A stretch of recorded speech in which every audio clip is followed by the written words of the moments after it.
भुजबळ वेगळा निर्णय घेण्याची शक्यता आहे। भुजबळ समर्थकांमध्ये अजितदादा विरोधी भावना सध्या पाहायला मिळते। मंत्रिपद देण्यास अजित पवारच अडसर असल्याचा दावा कार्यकर्त्यांनी केलाय। मंत्रिपद मिळालं की नाही हा महत्त्वाचा मुद्दाच नाही। ज्या पद्धतीची वागणूक तुम्ही देत आहात काय हा महत्त्वाचा मुद्दा आहे। त्या पक्षामध्ये आपल्या मानसन्मानाची फक्त खुर्चीत बसवलं तिकडे आणून म्हणजे काय मानसन्मान झालं।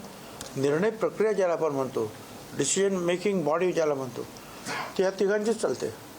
आम्हाला पत्ताच लागत नाही शेवटपर्यंत, फक्त आम्ही त्यांची ऑर्डर ऐकायची। तर मला असं वाटतं की बस ठीक आहे, आता आपण आपल्या मतदारसंघाचं काम करावं। मला स्वतः जे आहे यांनी सुद्धा सांगितलं, कोणी बावनकुळे जे अध्यक्ष आहेत, प्रांताध्यक्ष BJP, शेवटपर्यंत जे आहे फडणवीस साहेब तुमच्या नावाचा आग्रह धरून होता की त्यांना तुम्ही गाळू नका, त्यांचं नाव घ्या। शेवटपर्यंत त्याने पूर्ण ताकद, ठीक आहे, नाही ऐकलं त्यांनी। BJPची सुद्धा लिस्ट पार दिल्लीपर्यंत जाते, चर्चा होते आहे। पवार साहेबांना सुद्धा काय करायचं असेल तर थोडीफार चर्चा करतात।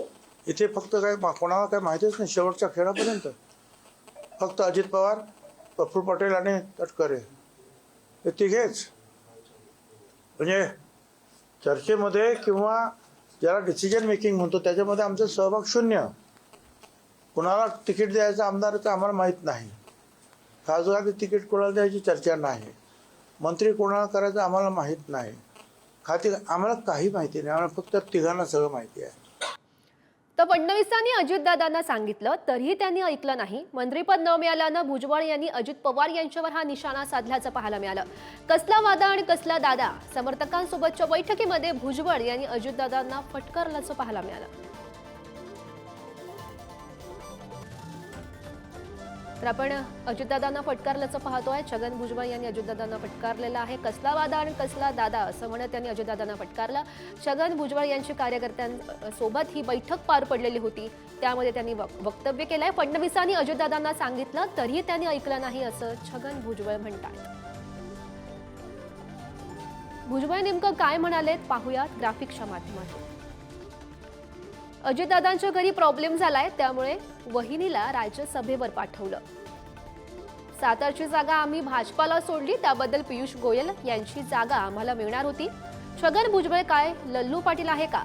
हा काही पोरखे आहे का? पटेल तटकरे यांचे कॉल, फडणवीस देखील बोलले भुजबळांना मंत्री करा, पण दादांनी ऐकलं नाही। दादाचा वादा वहारे, दादाचा वादा, कसला वादा आणि कसला दादा असं म्हणत त्यांनी फटकारलाय। विविध पक्षातील लोक नाराज झाले, पण या दादांचा वादा महत्त्वाचा।